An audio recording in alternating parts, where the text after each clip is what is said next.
Hi, my name is Sandy Dervisevic. I am a third-year student at ISU Meridian College of Pharmacy, and today I'll be taking over MedExpert Monday.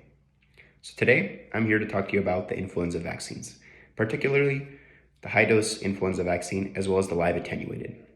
So as we all know, the influenza season is upon us. Typically, the flu season lasts around September all the way up to March, with many of the cases being reported around wintertime. So yesterday, I was able to luckily volunteer for a flu and COVID clinic where I was able to give out many flu vaccines with one of my fellow classmates. And the most common one that we gave out yesterday was actually the high-dose influenza vaccine. So this one is reserved for individuals 65 and older. And the reason for this is because many of the older population, their immunity is not as great as the younger population. And because of this, they need a higher dose to help build up that immunity to ensure they have protection from the virus. So the typical influenza vaccines, they come as 0.5 intramuscular injections, and the high dose comes as 0.7. And with this, many of the influenza vaccines that we see, typically the efficacy can range from 40% to 60%, and that's in the general population. And those who are in the elder population, typically they're, as I mentioned, don't have as great as immunity, and typically the influenza vaccine isn't as effective for them, so they can vary from 20% to 60%.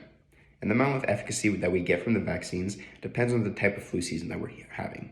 If we see lots of mutations with the influenza vaccine, typically we see a lower efficacy going around the 40%.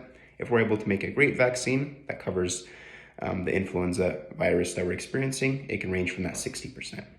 And the influenza vaccines that we're having this year are quadrivalent.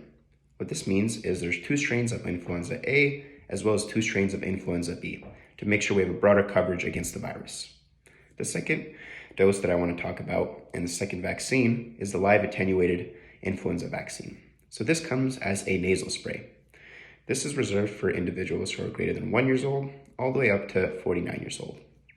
And we want to avoid this in the older population because, as I stated, their immunity is not as great. And because this virus, or this influenza vaccine, contains a live virus, it can cause damage to these individuals who don't have as great of an immune system. And because of that, you have to look at your patient as a whole. If you see they have certain conditions, such as COPD, asthma, or if they're immunocompromised, this is definitely a vaccine that you want to avoid in these individuals. And typically, the data that we've seen with the live attenuated, the nasal spray, shows it doesn't have as great of an efficacy as the normal influenza vaccine that we see with the intramuscular injection. And that's all I have for you today. I advise that everyone gets vaccinated from the flu, that they tell any of their parents, friends, and let's together have a great flu season, and let's all keep safe as a community.